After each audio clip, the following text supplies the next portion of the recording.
အနှစ်30လုံးထွက်ပြေးလွတ်မြောက်နေတဲ့လူသက်သမားတယောက်ဘလောက်တောင်တတိကြီးနိုင်လဲကျွန်တော်အတော်ဆုံးအရာရှိတွေကိုတာဝန်ပေးခဲ့တယ်ဒါပေမဲ့ကောင်မလေးကသူ့နာရွက်ကိုထိလိုက်တာမြင်ုံနဲ့ပဲသူကသူမကိုတက်ပစ်ဖို့ဆုံးဖြတ်လိုက်တယ်ကျွန်တော်သူမကိုလက်ပြန်ချဖို့အမြန်ပြောလိုက်ရတယ်ဒါပေမဲ့အဲ့ဒီအချိန်မှာလုတ်ပေါ်ကိုင်းဖက်တယောက်ကစောင့်ကြည့်ကင်မရာကိုစပြီးချိန်ညှိနေတယ်ကျွန်တော်သူ့ကိုတားဖို့အမြန်ပြေးသွားရတယ်ကျွန်တော်စိတ်တက်ကြသလိုတောင်ဖြစ်သွားတယ်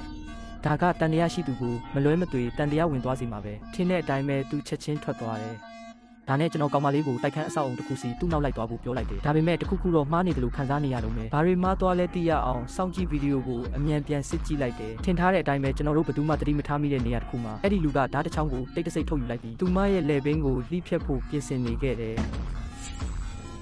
ကျွန်တော်ရဲ့ဆုံးဖြတ်ချက်ကအခင်းဖြစ်ပွားရနေရာကိုကိုယ်တိုင်သွားဖို့ပဲပြီးတော့ကျွန်တော်ပုံစံကသူ့သမီးကိုစူပူနေတဲ့အဖေတယောက်ပုံစံမျိုးနဲ့ပေါ့ဒါပေမဲ့ကျွန်တော်ခွင့်ရေးယူပြီးသူမရဲ့နှက်ချက်ကိုဖြုတ်ပေးလိုက်တယ်ပြီးတော့သူမကိုနားကက်တရံကမ်းပေးလိုက်တယ်ပြီးတော့သမီးကိုစူနေရင်းနဲ့ကျွန်တော်သူ့ကိုစပြီးစကားပြောလိုက်တယ်ကောင်မလေးရဲ့နှရွက်အရှင်ကိုသူမြင်လိုက်ရတော့သူဓာတ်ကိုပြန်သိမ်းလိုက်တယ်ကျွန်တော်ရဲ့အလိုလိုတိစိတ်ကမှန်ကန်ခဲ့တယ်သူကသူမကိုရဲရှိုးဝက်တယောက်လို့တန်တရားဝင်နေခဲ့ပြီးသားသူကအခုစကားပြန်ပြောလာပေမဲ့သူ့မှာတန်တရားတွေရှိနေတော့မယ်ဆိုတာကျွန်တော်သိတယ်ကျွန်တော်ပန်းသီးတစ်လုံးကိုတာမန်ပုံစံနဲ့ထုတ်လိုက်တယ်ဒါကတာမန်ပန်းသီးမဟုတ်ဘူးကင်မရာကအောင်မြင်စွာအလုပ်လုပ်သွားပြီးသူ့လက်ထဲထည့်ပေးလိုက်သူ့မျက်နှာကိုကွက်တိရိုက်ယူနိုင်ခဲ့တယ်ကျွန်တော်လုတ်ဖို့ကင်ဖက်တွေကအချက်လက်တွေရရှိလာတဲ့မျက်နှာကင်မရာမှာမိလိုက်တာတွေကိုချက်ချင်းစစ်ဆေးနေကြတယ်